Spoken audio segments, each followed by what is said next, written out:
Hello friend, my YouTube channel में आप सभी का स्वागत है। आज की कहानी है बहू का भी मायका होता है। रागिनी का जन्म एक संयुक्त परिवार में हुआ था। रागिनी के पापा के चारों भाई, दादा दादी सब साथ ही रहते थे। संयुक्त परिवार में होने के कारण रागिनी रिश्तों की कद्र करना जानती थी और वह खुद भी एक बेहद समझदार और जिम्मेदार लड़की थी। जब रागिनी कॉलेज में थी तभी उसकी शादी प्रकाश से हो गई। प्रकाश बैंक में कैशियर की नौकरी करता था। प्रकाश का परिवार ज़्यादा बड़ा नहीं था। प्रकाश से बड़ी उसकी दो बहनें थीं जिनकी शादी पहले ही हो चुकी थी। प्रकाश की माँ सरकारी स्कूल में प्रधानाध्यापक थी। रागिनी की सास का स्वभाव था हर काम में कोई ना कोई गलती निकालना। वैसे भी वो बेहद तेज और चालाक औरत थी। रागिनी के ससुर तो अपनी पत्नी के आगे बिल्कुल ही चूहा बने रहते थे और रागिनी की सास बिल्ली नज़र आती थी। किसी की मजाल नहीं था जो रागिनी की सास की बातों को विरोध कर सके, वह चाहे रागिनी के हस्बैंड प्रकाश क्यों न हो। रागिनी के पापा ने इस घर में अपनी बेटी की शादी इसलिए की थी कि परिवार छोटा है, बेटी को आराम होगा, ज़्यादा काम करने को नहीं मिलेगा और घर में पैसे भी कोई कमी नहीं है। सास भी सरकारी शिक्षक है और पति भी कमाता है, लेकिन माँ बाप जो सोचकर अपनी बेटी की शादी करते हैं असल में वो होता नहीं है। रागिनी की औकात अपने ससुराल में एक काम वाली बाई से ज़्यादा कुछ नहीं थी। सुबह सोकर उठना, फिर पति के लिए नाश्ता बनाना और उनका लंच तैयार करके देना। थोड़ी देर के बाद सास का नाश्ता और लंच तैयार करके देना। अपने ससुर के लिए नाश्ता बनाना। पूरे दिन रागिनी इसी काम में उलझी रहती थी। शादी से पहले रागिनी ने सोचा था कि ससुराल में कोई है नहीं, पूरे दिन खाली बैठेगी तो वो अपनी पढ़ाई पूरा कर लेगी। वह समाज शास्त्र में पीएचडी करना चाहती थी, लेकिन यहाँ तो अलग ही पीएचडी होने लगा था। रागिनी को भी कई बार लगता था कि लोग बहू को समझदार क्यों रखे हैं। लोग शादी इसलिए करते हैं क्या कि फ्री की नौकरानी मिल जाए। कई दिन तो पूरा दिन बीत जाता था, वो अपनी माँ से फ़ोन पर बात भी नहीं कर पाती थी। रागिनी की माँ कहती थी, तुम पूरे दिन करती क्या हो जो तुम्हें बात करने तक की फुर्सत नहीं है। रागिनी अपनी माँ से कहती, तुम 2 दिन यहाँ रहकर तो बताओ, पता चल जाएगा कि मैं पूरे दिन क्या करती हूँ। रागिनी की माँ भी यही कहकर बात टाल देती थी। क्या करेगी बेटी, घर तो तुम्हारा ही है, चाहे रो कर करो या हंस कर, करना तो तुम्हें ही पड़ेगा। हाँ माँ, मैं कब से इनकार कर रही हूँ कि नहीं करूँगी, लेकिन घर में इतना पैसे आते हैं, कम से कम एक नौकरानी तो रखनी चाहिए। मैं जब भी प्रकाश से ये बात करती हूँ वो बोलते हैं, भाई मेरे में हिम्मत नहीं है कहने की, तुम माँ से कहना हो तो खुद कह लो। जब हम छोटे थे तब भी तो माँ नौकरी करती थी और हम सबको भी पाल कर इतना बड़ा कर दिया। आज तक घर में कोई नौकरानी नहीं रही। पता नहीं तुम्हें कितना काम करना पड़ता है घर में। कुल मिलाकर हम 3 लोग ही तो हैं। अब प्रकाश को कौन समझाए, जिस पर बीतता है वही जानता है। रागिनी ने सोचा कि गर्मी की छुट्टी में जब उसकी ननद यहाँ पर आ जाएगी तो वह भी अपने मायके चली जाएगी। कुछ दिन तो उसे भी आराम मिलेगा और अपने परिवार वालों के साथ मौज करेगी। गर्मी की छुट्टी पड़ गई और दोनों ननद और उनके बच्चे रागिनी के ससुराल में आ गए। रागिनी ने अपने सासू माँ से कहा, मम्मी जी मैं भी अपने मायके जाना चाहती हूँ। अब तो सब लोग आ ही गए हैं, कुछ दिन तो मैं भी इसी बहाने अपने मायके घूम आती हूँ। माँ की भी तबीयत ठीक नहीं है, जाऊँगी तो कुछ आराम हो जाएगा। तभी सासू माँ ने जोर से कहा, बहू कैसी बात करती हो, तुम्हारे घर में मेहमान आए हैं और तुम हो कि छोड़कर मायके जाने की सोच रही हो। मेरी दोनों बेटियां बेचारी अपने ससुराल में कितना काम करती हैं, यही 1 महीना तो उनको फुर्सत मिलता है आराम करने की, और तुम हो कि अपने मायके चल दी।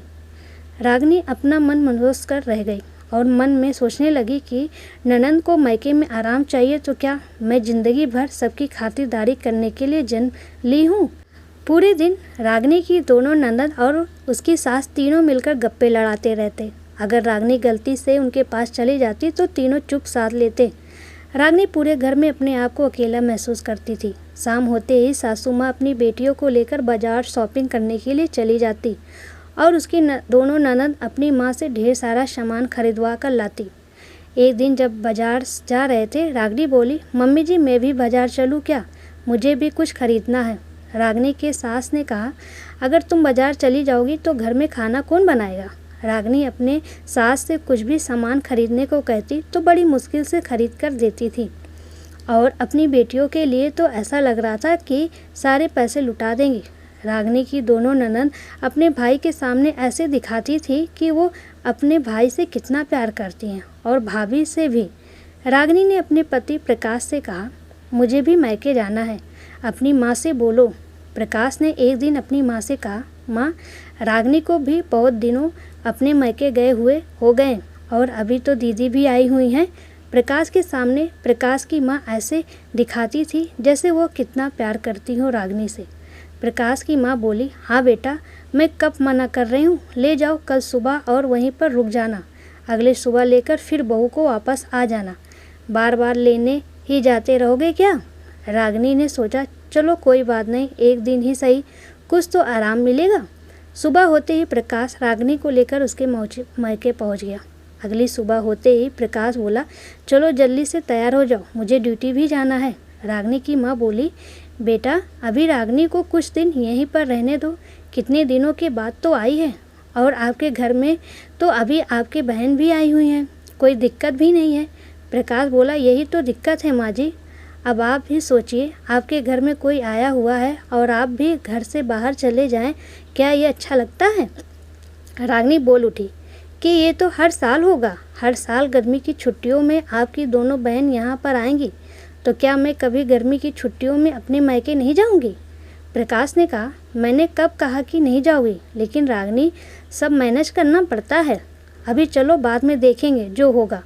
रागिनी मन को मार कर वापस आ गई और अपनी माँ से कहा कि मैं रक्षाबंधन में ज़रूर आऊँगी, इस बार 10 दिन रहकर जाऊँगी। रक्षाबंधन का त्यौहार आने वाला था। रागिनी ने पूरी तैयारी कर ली थी इस बार मायके जाने की। सासू माँ ने भी इजाज़त दे दी थी। सासू माँ बोली, ठीक है चली जाना रक्षाबंधन की सुबह। जैसे ही रागिनी तैयार हो गई थी अपने मायके जाने के लिए, तभी उसकी बड़ी ननद अचानक से उसके ससुराल आ गई। उनको देखकर रागिनी बोली, अरे दीदी आप अचानक कैसे? रागिनी की ननद बोली, क्यों, आज रक्षाबंधन है तो क्या मैं अपने भाई को राखी बांधने नहीं आ सकती हूँ? दरअसल बात यह है कि आपके बहनोई भी अपनी बहन के घर राखी बंधवाने गए हैं, तो मैंने सोचा मैं भी अपने भाई को राखी बांधने चली आती हूँ।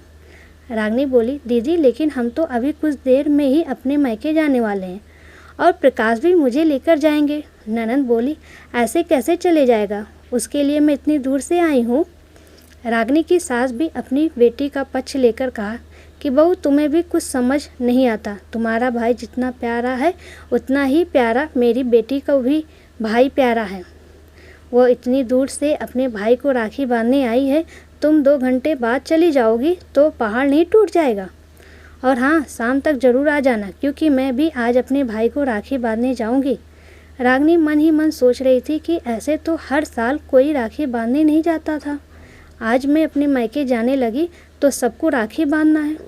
अपने भाई को जल्दबाजी में रागिनी मायके गई और शाम तक वापस आ गई।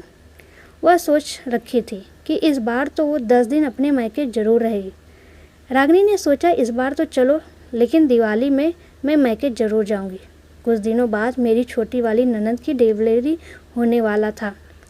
मेरी सासू माँ ने कहा कि बहू कुछ दिन के लिए छोटी ननद के घर चली जाओ, उसको कुछ आराम हो जाएगा। अब क्या था, सासू माँ की फरियाद निकल गया था तो जाना ही पड़ा ही। छोटी ननद के घर जाकर भी नौकरानी का काम करना शुरू कर दिया था। वहाँ से आए अभी कुछ ही दिन हुए तो पता चला कि बड़ी ननद बीमार हो गई हैं। सासू माँ ने कहा, बहू कुछ दिन बड़ी बेटी के यहाँ रहकर आ जाओ, थोड़ा आराम हो जाएगा। मैं तो यही सोचकर परेशान थी कि मैं क्या सबकी दाई माँ हूँ, जब जिसकी ज़रूरत पड़ रही है वहाँ चली जाती हूँ। मेरी माँ की तबीयत भी बहुत दिनों से ख़राब थी। माँ कई बार बोलती थी कि कुछ दिनों के लिए आ जाओ, लेकिन यहाँ से टाइम मिले तब तो जाऊँ। एक दिन पापा का फ़ोन आया, तुम्हारे माँ का लकवा मार दिया है, जल्दी से आ जाओ। मैंने सासू माँ से जब ये कहा तो सासू माँ ने कहा, तुम्हारे जाने से क्या उनका लकवा ठीक हो जाएगा? तुम्हारे मायके में तो कितने सारे लोग हैं, तुम्हारी चाची, तुम्हारी माँ को सब सेवा करते ही तो हैं। तुम्हें तो पता ही है कि कल से मुझे ट्रेनिंग के लिए दिल्ली जाना है। यहाँ पर कौन खाना बनाएगा, प्रकाश और ससुर जी का? इस बार मैं रुकने वाली नहीं थी। मैंने अपने बैग पैक किया और सासू माँ का पैर छुआ और घर से बाहर निकली, ऑटो पकड़ी और सीधे अपने मायके पहुँच गई। मैं बेटी हूँ और किसी को मतलब हो या ना हो, मुझे तो अपनी माँ से मतलब होगा ही। ननंद को दिक्कत होता था तो सासू माँ कैसे जल्दी से मुझे भेज दी थी, लेकिन मेरी माँ की तबीयत खराब हो गया, उनको बिल्कुल ही चिंता नहीं। मेरे जाते ही मेरे ससुर ने मेरी सासू माँ से कहा, एक दिन तो यहाँ होना ही था। कोई भी किसी की कद्र तभी करता है जब खुद भी सामने वाले की कद्र करो और उसकी परेशानी को समझो। मेरी सासू माँ ने मेरे ससुर को डांट दिया और कहा, आप तो चुप ही रहो जी। दोस्तों, हमें ये समझना चाहिए, हर लड़की को अपने मायके से उतना ही प्यार होता है जितना दूसरी लड़की को। सास को भी ये समझना चाहिए कि जैसे आप अपनी बेटी को अपने मायके में बुलाकर प्यार दुलार देते हो, वैसा ही प्यार दुलार बहू को भी अपने मायके में चाहिए होता है। लेकिन हम यह भूल जाते हैं कि बहू का भी मायका होता है।